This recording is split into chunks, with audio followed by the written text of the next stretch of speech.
Hello மக்களே, welcome to சேவை கதிர் YouTube channel. Tamil Nadu அரசு பொங்கல் பரிசு 3000 ரூபாய் ரொக்க பணம் தரதா சொல்லியிருக்காங்க. சிஎம் அதிரடி அறிவிப்பு வெளியிட்டிருக்காரு. இது யார் யாருக்கெல்லாம் கொடுக்குறாங்க, யார் யாரெல்லாம் இதுக்கு எலிஜிபிள் அப்படின்னு சொல்லிட்டு தான் இந்த வீடியோவில் பார்க்க போகிறோம்.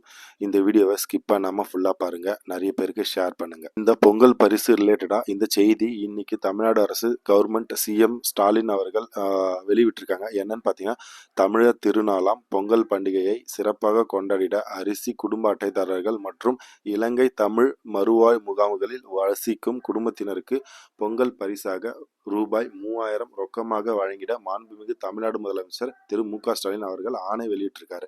இது யார் யாருக்கெல்லாம் இந்த 3000 ரூபாய் கொடுக்குறாங்கன்னு பார்த்தீங்கன்னா, தமிழ்நாட்டில் குடும்ப அட்டை யார் யாரெல்லாம் வச்சிருக்காங்களோ, ரேஷன் கார்டு யார் யாரெல்லாம் வச்சிருக்காங்களோ எல்லாருக்கும் 3000 ரூபாய் கொடுக்கறதா சொல்லியிருக்காரு. அது மட்டும் இல்லாமல் இலங்கை தமிழர் மறுவாழ் முகாமில் யாரெல்லாம் இருக்காங்களோ எல்லாருக்கும் 3000 ரூபாய் தரணும்னு சொல்லி ஆணை பிறப்பிச்சிருக்காரு. இது ஜனவரி 8ஆம் தேதி இல்லை 9ஆம் தேதியிலேருந்து இதை கொடுக்க அவங்க பண்ண போகிறாங்க. அதுக்கு முன்னாடி எல்லாருக்கும் டோக்கன் கொடுக்குற வேலை ஆல்ரெடி போயிட்டுருக்கு.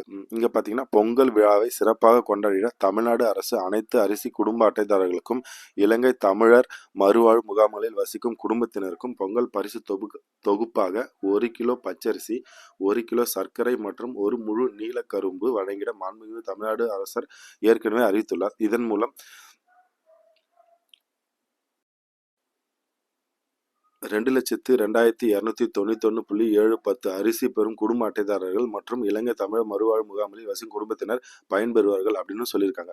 மேலும் பொங்கல் திருநாளை முன்னிட்டு வழங்க உள்ள வேட்டி சேலைகள் அனைத்தும் எல்லா மாவட்டங்களுக்கும் ஆல்ரெடி அனுப்பி வைக்கப்பட்டுள்ளது அப்படின்னு சொல்லிட்டாங்க. தமிழ்நாடு அரசு ரீசெண்டா பொங்கல் பரிசுக்கு 3000 ரூபாய் தரதா சொல்லியிருக்கு. இதுதான் இன்னைக்கு வந்த லேட்டஸ்ட் நியூஸ்.